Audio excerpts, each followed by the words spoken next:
大家好啊，歡迎收睇港產同索萬之大叔的馬。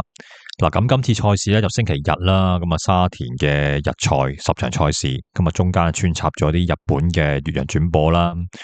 咁其實咧我諗呢個禮拜日咧6日咧，咁啊最重頭咧都係一定係杜拜世界盃賽日噶啦。咁啊睇下咧呢個羅曼勇士啊、的愛心啦，同埋呢個知足常樂呢3匹馬咧，可唔可以咧喺呢個杜拜世界盃賽日咧有好成績啦？咁如果你又講翻，即係香港有幾匹馬跑杜拜世界盃賽日咧，其實咧已經即係呢幾年已經冇呢支歌仔唱噶啦，咁啊都係10年8年前之前嗰啲卓力之城嗰啲時間噶啦，好耐之前噶啦都。咁啊嗱，其實咧羅曼勇士牌面啦，咁就係知足常樂咧，你見到香港贏馬咧贏得咁輕鬆咧，咁啊就其實都應該係夠跑嘅。咁的愛心啦，香港短途馬其實真係好勁抽嘅，即係你嘅嘉應，即係無論嘉應啊之前啊嗰啲金鑽貴人嗰啲咧，其實都好強勁。咁的愛心咧，其實就唔夠呢啲馬跑，但係其實咧拎到出去咧，出邊咧就可能已經足夠噶啦。咁啊睇下發揮成點啦，全部俾麥道朗騎，咁啊都 OK 嘅。呢個騎師都好似包攬晒香港啲越洋馬，即係出去跑啲馬都去騎多。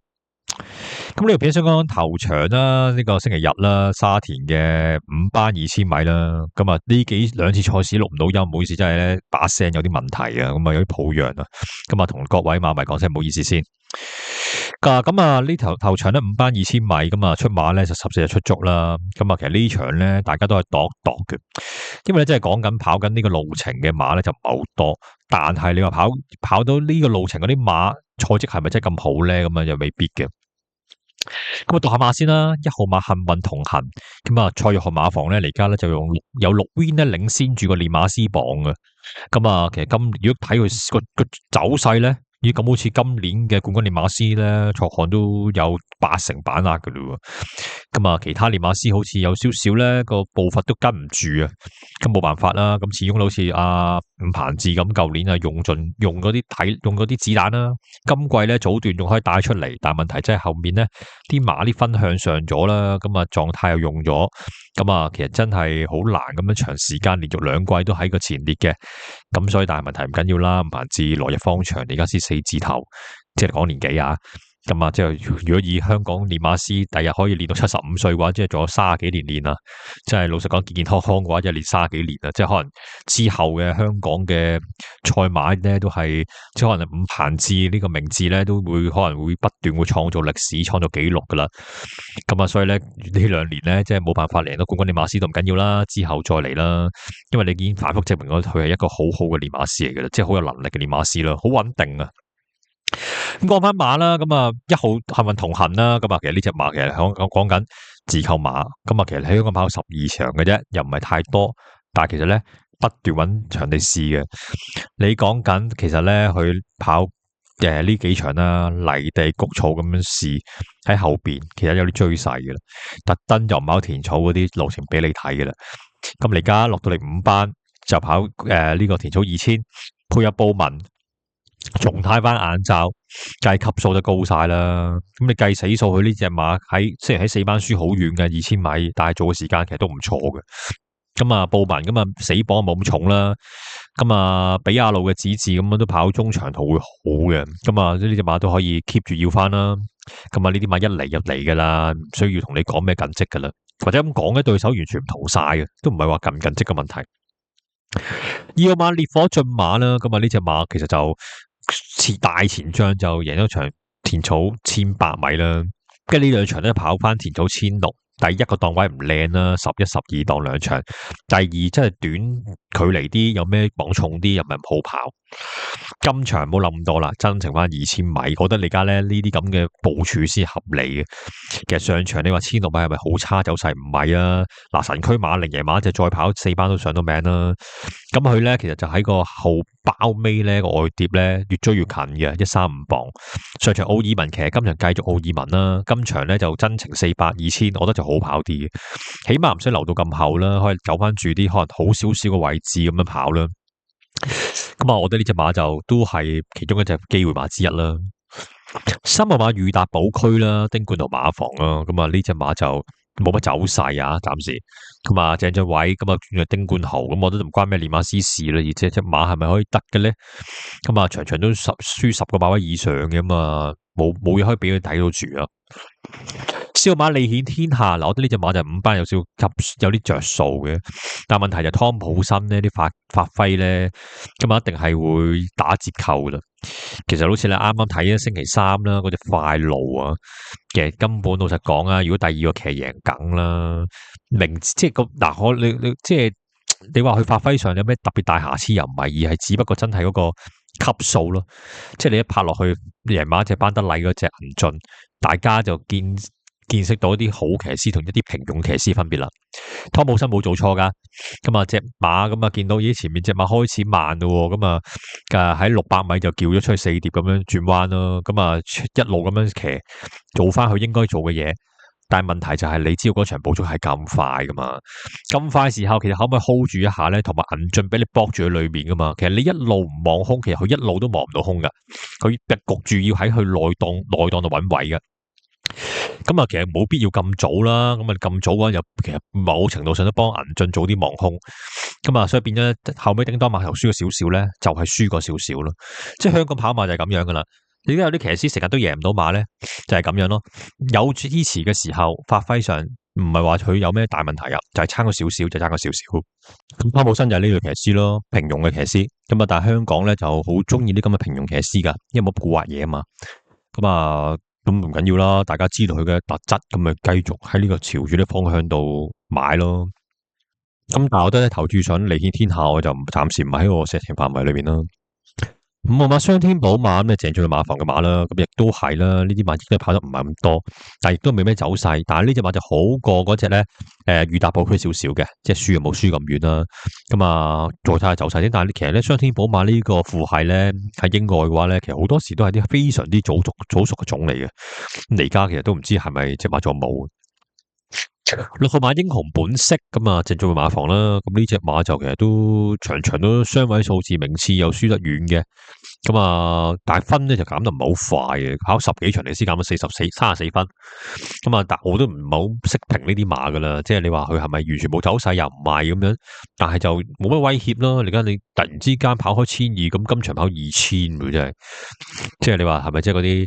即係突然之間諗通咗，應該去排長途馬先得咧，咁樣咁冇辦法啦，咁就。但係香港啲情況咧就比較少噶啦，以前咧可能90年代、80年代就多嘅一啲，即係咧一路 hold 住跑短途，跟住咧練氣，跟住突然之間跑中長途咁樣就爆。但係而家唔得咁噶啦，而家大家即係好透明啊，神操係唔係咧？大家見得到。7號馬黃金劍文董明朗嘅坐騎啦，咁董明朗咧咁啊支持越嚟越少噶啦，冇辦法噶啦，睇下佢幾時捱唔住啦。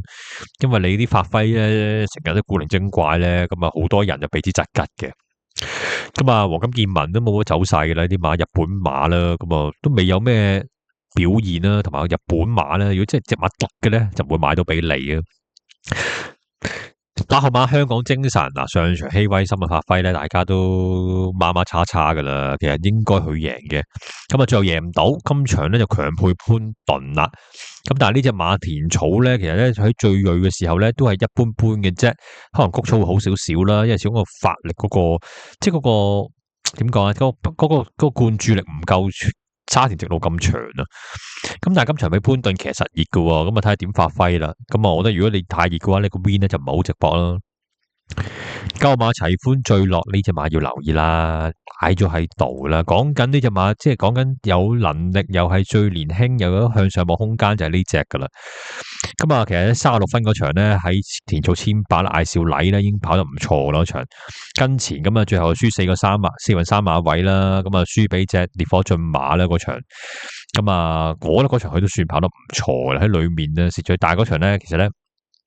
水準當然唔係好高啦，第三嘅紅星勇士一定唔係啲好高水準嘅，但係問題就徐歡最落，跟住後尾咧就跑嚟跑去啲形勢唔係咁好，今場冇諗多一檔，艾少禮要做嘅嘢其實相對簡單，就係將隻馬懟前放頭，或者係跟住個步速咬住喺個黃金博士位，咁我覺得咧永勝金區應該係有機會放嘅，即係二檔嗰隻，咁咪跟住裏面嘅黃金博士咯，咁直路。有幾多隻馬可以爬得過嚟啊？嗱，講緊老實講，有陣時你話，喂呢啲咁嘅長途可能隨時啊出邊冚過晒，但係問題你而家去到中後段嘅場合，真係啲馬係咪真係咁追得咧？咁我都覺得有少少保留。齊歡最落慳咗啲位裏面嗌少禮，只要咧唔好即係俾人阻住晒，完全望唔到空咧，我覺得呢場佢有機會嘅。10號馬金得意咁呢啲咧，真係處女馬咧，其實冇乜好嘢可以評噶啦。咁啊呢幾場就跑得唔錯啦。咁啊上場係谷草2200，可能長咗啲啦。咁啊冇走勢。咁啊呢兩場咧，其實都追得唔錯。但係問題就係嗱，有個好處啦，就係呢幾場都董明朗騎，今場俾田泰安騎，實跑晒俾你睇。咁又會唔會諗下，其實會唔會係即係田泰安唔騎啲香港精神咧，而騎嘅金得意咧？咁都有咁可能嘅。咁啊睇下田泰安點樣發揮啦。我覺得如果即係講憧憬嘅話咧，我覺得金得意咧，無論個鬥志各方面咧，一定鮮明過啲香港精神啲咯。11號馬黃金風速，咁啊希威森嘅坐騎啦，咁希威森啊都係叫佢放噶啦，咁但係黃金風速咁，我覺得即係之前巴道嗰場谷草2200咧都算黃金機會啦，今年咁啊贏唔到馬輸嘅短馬頭位，咁我覺得就用咗嗰度力咧，同埋用咗個勢咧，咁我覺得就要再等機會咯，我睇下季尾嗰啲谷草1800或者2200可能有機會再跑得好啲，爭取咗一場頭馬咯。12個馬永勝金區嚟嘅呢隻馬有少可惜嘅，我覺得呢隻馬就其實都本來咧季初階段有兩場都算跑唔錯，即係可以咧追下馬，但係跟住後尾咧就好似唔知有咩問題咁樣，跑麻麻地咁樣。咁啊，你話嚟家咁樣，你話評佢咁有啲咩問題冇噶？但係即係我覺得，即係呢啲馬其實今場跑翻個檔位靚啲，二檔咁一檔嘅齊歡最落應該唔夠佢快啦。你唔好諗咁多。齋放頭啫，淨係要你呢一樣嘢。咁啊，120磅，我覺得就唔係太困難啦。我覺得就可以搏一搏呢場，即係諗一諗咯。13號馬滿載歸來，咁上場都失望咗啦。咁呢啲馬就都失望咗好多次噶啦。咁啊唔諗啦。14號馬皮具大師其實上場，我覺得咧個追勢都唔錯嘅，但係你見到佢咧都比較勁嗰啲汗濕上場，即係。1600米咁樣都咁急，咁啊你跑2000米，我驚佢留唔住啫，14檔喺出邊，咁啊巴道睇下唔知唔留到包尾，你都幾難，即係個走位我都諗唔掂佢點樣跑咯。咁同埋又真情嗰2000米係咪 hold 住隻馬咧？隻馬可能完全唔規矩，控制唔到，就可能完全冇表現都唔出奇嘅呢啲馬。呢啲馬永遠都唔係準成馬咧，低班馬。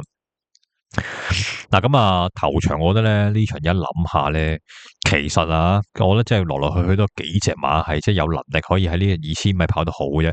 嗱，我覺得呢個範圍啦，就1號幸運同行啦，2號烈火駿馬，跟住咧就已經係到9號齊歡最落，10號金得意同埋12號永勝金區呢5隻馬左右啦。咁啊，我就大膽少少啦，揸膽就揸翻隻啲即係可以。山位嗰啲會好啲嘅，始終呢啲咁嘅距離。雖然齊歡最落我都中意，但我更加中意就係2號烈火駿馬啦。其實贏完馬之後兩場都有得追嘅，只不過1600咧可能真係唔係好啱追短得滯。今場真情到2000咧，奧爾文其實都呢個騎師非常之即係有鬥志啦。嗱，你見到佢咧嚟到香港咧就其實個策騎紀錄啊，你見到好似跑63次就3冠5亞。兩季啦，上面都去得10%，但係其實你有6個第4嘅，即係你計埋嘅話咧，其實咧有差唔多成，即係差唔多成20零30%嘅入頭4名嘅比率嘅，其實都算唔錯啦。以呢啲咁嘅新騎師，唔係好多有實力馬做支持嘅話咧 ，OK 噶啦。咁呢烈火駿馬，其實呢啲騎過摸過隻馬，更加會有利去發揮呢場。所以揸膽咧，仲2號烈火駿馬做膽啦。今日買連人位同埋單 T 啦，就拖翻1號嘅幸運同行啦，跟住就9號嘅齊歡最落，10號嘅金得意同埋12號嘅永勝金區啦，一拖4啦。咁啊，呢條連人位同單 T 應該有啲錢分嘅，大家可以留意下啦。因為烈火駿馬點解火燒都唔會熱噶啦，熱來熱去應該都係啲香港精神嗰啲馬嘅啫。咁可以諗諗用咗2號嘅烈火駿馬做膽啦。咁我覺得呢隻馬就相對於1號嘅幸運同行就穩健啲啦，因為反覆證明咗自己嘅嘢比較多啲啊。